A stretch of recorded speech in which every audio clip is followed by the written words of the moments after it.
বন্ধুরা, অন্নপূর্ণা ভাণ্ডারের যে ফাইনালি যে লক্ষ্মীর ভাণ্ডার প্রকল্পের যে ওয়েবসাইটটা চেঞ্জ করার কথা ছিল সেটা করে দিয়েছে, কিন্তু ভিতরে যে ডেটার কাজ এখনও বাকি আছে। তো এখন পর্যন্ত যে আপডেটটা আছে সেটা হচ্ছে লক্ষ্মীর ভাণ্ডারের যে স্ট্যাটাস পেজটা ছিল, অর্থাৎ লক্ষ্মীর ভাণ্ডার প্রকল্পে যেভাবে স্ট্যাটাস চেক করা যেত সেই স্ট্যাটাস পেজটাই জাস্ট আপডেট করে দিয়েছে অন্নপূর্ণা ভাণ্ডারে। তো এখন থেকে এই অন্নপূর্ণা ভাণ্ডারের যে স্ট্যাটাস সেটা আপনি এই যে লক্ষ্মীর ভাণ্ডার প্রকল্পের যে ওয়েবসাইট আছে সেই ওয়েবসাইটেতেই দেখতে পাবেন। তো এখন ভিতরের যে ডেটার কাজ এখন অনেকটা বাকি আছে। তো এই যে ভিতরে যে ডেটা সেই ডেটাগুলো এখন শো করছে না, কারণ আপনি যদি আপনার মোবাইল নাম্বার বা আপনার আধার কার্ড দিয়ে যদি আপনি সার্চ করেন তো সেখানে কোনো ডেটা আসছে না।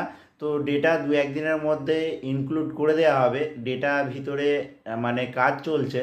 তো আমি দেখিয়ে দিচ্ছি কিভাবে আপনারা এই যে অন্নপূর্ণা ভাণ্ডারের যে স্ট্যাটাস সেটা চেক করবেন। তো সেটাই আমি স্টেপ বাই স্টেপ দেখে দিচ্ছি। তার আগে বলে রাখি, আমার পেজে আপনি যদি নতুন হয়ে থাকেন তাহলে পেজটিকে ফলো করে রাখবেন এরকম ইন্টারেস্টিং ভিডিও পাওয়ার জন্য। তো চলো আমি স্টেপ বাই স্টেপ প্রসেসে দেখিয়ে দিচ্ছি। তো বন্ধুরা, চলে আসলাম আমার মোবাইল ফোনের হোম স্ক্রিনে। এখান থেকে গুগল ক্রোম ওপেন করব। গুগল ক্রোম ওপেন করার পর এখান থেকে আমি লিখলাম লক্ষ্মীর ভাণ্ডার স্ট্যাটাস। তো এখানে স্ট্যাটাস লিখে সার্চ করলে এই যে ফার্স্ট দুটো ওয়েবসাইট আসবে, socialsociety.gov.in।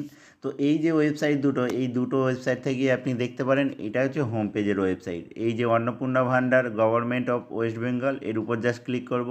ক্লিক করলে হোম পেজটা ওপেন হয়ে যাবে। এখানে এই যে অন্নপূর্ণা ভাণ্ডার দেখতে পাচ্ছি, তার নিচে অ্যাপ্লিকেশন স্ট্যাটাস। তো এই যে ট্র্যাক অ্যাপ্লিকেশন স্ট্যাটাসের উপর ক্লিক করলেই এই যে পেজটা, এখানে আপনি আপনার যে মোবাইল নাম্বার, আপনার যে আধার কার্ড, আপনার ব্যাংকের নাম্বার দিয়ে আপনি চেক করতে পারবেন। তো এখন যে ডেটাটা সেটা দেখাচ্ছে না, দু একদিনের মধ্যে এখান থেকে আপনারা স্ট্যাটাস চেক করতে পারবেন। তো এই ছিল আজকে টিউটোরিয়ালটি।